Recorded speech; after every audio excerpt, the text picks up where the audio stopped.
Assalamualaikum warahmatullahi wabarakatuh. Di sini kelompok kami akan melakukan tindakan initial assessment. Untuk tindakan initial assessment sendiri itu ada 2 poin, yaitu primary survey dan secondary survey. Di sini kelompok kami akan melakukan tindakan primary survey. Sebelumnya perkenalkan dari kelompok kami dulu. Saya sendiri sebagai leader, kemudian ada Saya Fariska Nawanggulan sebagai pemeriksa airway. saya Tiffany Rawati sebagai pemeriksa breathing. Saya Devi Septianingrum, pemeriksa sebagai circulation. Saya Nuril Kaunayan sebagai pemeriksa disability. Dan saya Diana Yonglaini sebagai exposure. Baik, selamat menyaksikan.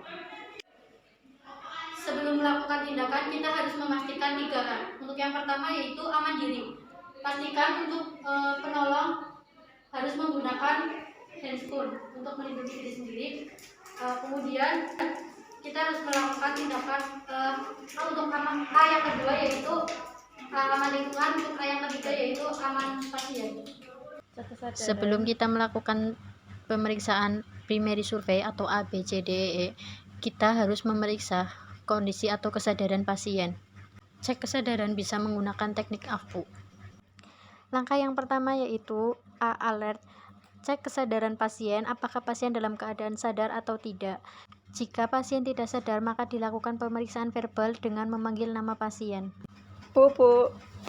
Jika tidak ada respon juga, maka dilanjutkan untuk poin yang ketiga yaitu P. Pain. Diberikan rangsangan nyeri pada pasien. Jika sudah diberikan rangsangan nyeri pasien tidak berespon, maka pasien berada pada poin unresponsive. Selanjutnya kita langsung melakukan tindakan primary survey. Untuk yang pertama yaitu airway.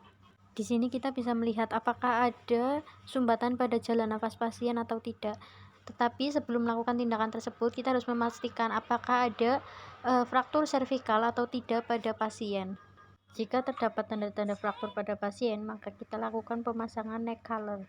Pemasangan neck collar harus memperhatikan posisi pasien agar tidak mengganggu kenyamanan atau memperparah terjadinya patah tulang pada pasien. Sebelum melakukan pemasangan neck collar, pastikan bahwa ukuran neck collar dengan leher pasien tidak terlalu kebesaran. Cara mengukurnya dengan menggunakan jari-jari tangan.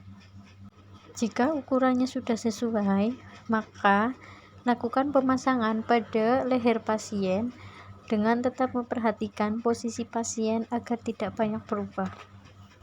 Pemasangan neck collar dilakukan oleh 2 orang dengan 1 orang memegang bagian kepala hingga bahu pasien atau mengangkatnya, kemudian 1 orangnya lagi memasangkan neck collar ke leher pasien. Ketika badan pasien sudah terangkat, langsung letakkan neck collar pada bawah leher pasien. Kemudian setelah selesai, lakukan fiksasi pada neck collar tersebut agar tidak mudah lepas. Setelah neck collar terpasang, maka lakukan pemeriksaan apakah pasien mengalami gangguan jalan napas atau tidak.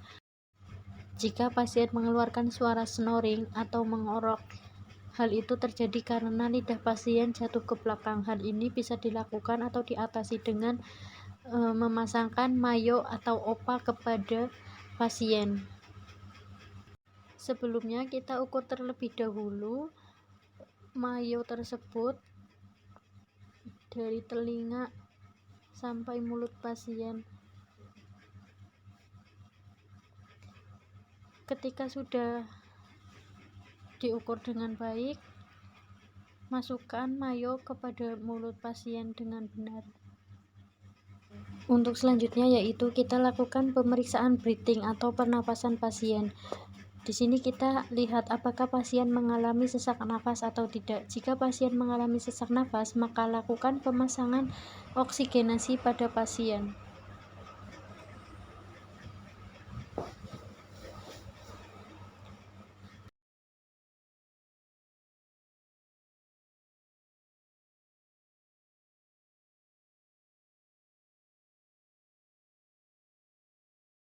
Setelah dilakukan tindakan pemasangan oksigen, maka kita lanjutkan untuk pemeriksaan selanjutnya yaitu IPPA pada bagian dada pasien.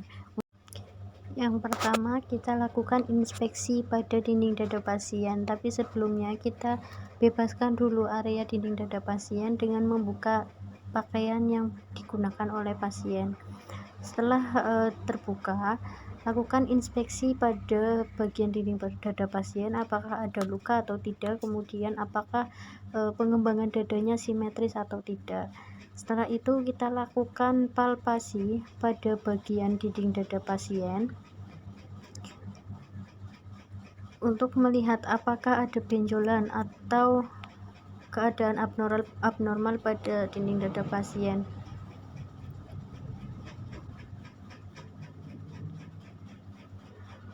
Setelah itu kita lakukan perkusi pada dinding dada pasien untuk mengetahui apakah ada suara abnormal pada pasien atau tidak. Jika terdapat suara hiperresonan pada pasien, maka pasien dicurigai terdapat udara pada paru-paru pasien. Untuk selanjutnya, lakukan auskultasi pada pasien untuk melihat apakah ada suara abnormal pada paru pasien atau tidak.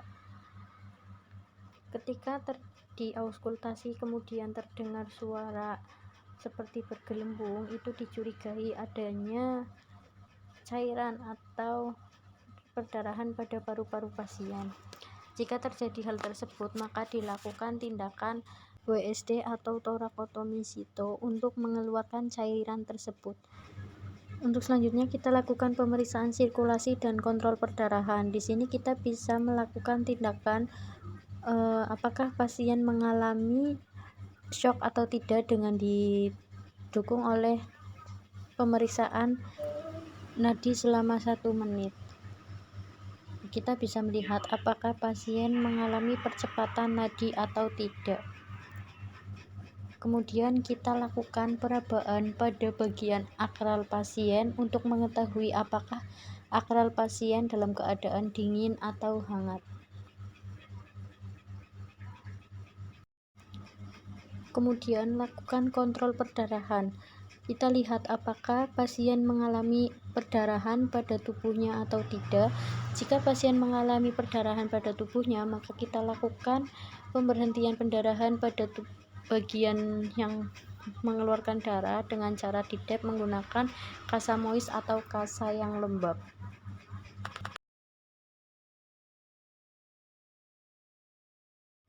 Kemudian lakukan pemasangan kateter pada pasien untuk mengetahui jumlah cairan yang keluar pada tubuh pasien.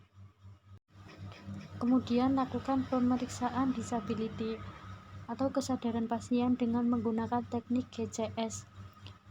Untuk poin pertama, kita lihat atau kita periksa pada bagian E atau kontak mata pasien. Apakah pasien bisa melihat secara spontan atau harus dilakukan dengan rangsangan suara atau dengan rangsangan nyeri atau bahkan tidak bisa membuka mata sama sekali. Lakukan pemeriksaan verbal pada pasien dengan menanyakan nama pasien, apakah pasien mampu menjawabnya dengan baik, atau pasien hanya mengeluarkan kata-kata yang tidak nyambung, atau pasien hanya mengeluarkan suara rintihan, atau justru pasien tidak mengeluarkan suara sama sekali. Untuk selanjutnya kita lakukan pemeriksaan motorik pada pasien untuk mengetahui apakah pasien bisa menggerakkan tubuhnya secara mandiri atau pasien justru tidak bisa menggerakkan tubuhnya sama sekali. Kemudian lakukan pemeriksaan refleks pupil pada pasien menggunakan pen light. Kita lihat apakah pasien merespon ketika diberikan rangsangan cahaya. Selanjutnya kita lakukan pemeriksaan exposure. Kita lihat apakah pasien mengalami luka pada bagian tubuhnya dengan cara membuka atau membebaskan pasien dari pakaiannya agar bisa terlihat jelas apakah pasien terdapat luka atau tidak.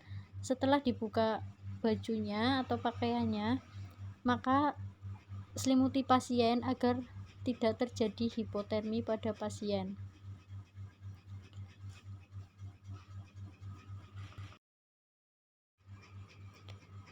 Setelah tubuh pasien tertutup, maka lakukan pemeriksaan pada tulang belakang pasien untuk mengetahui apakah ada cedera atau tidak.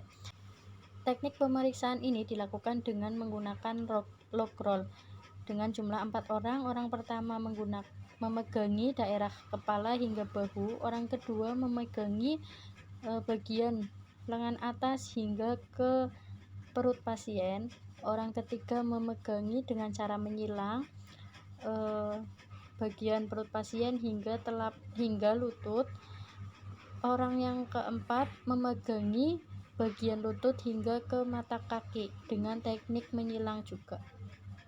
Pada saat memiringkan pasien harus dilakukan secara bersamaan agar tidak merubah posisi pasien. 1, 2, 3. Setelah itu, orang yang di tengah memeriksa pada bagian tulang belakang pasien apakah ada cedera atau tidak. Setelah selesai, kembalikan posisi pasien seperti semula dengan bersamaan.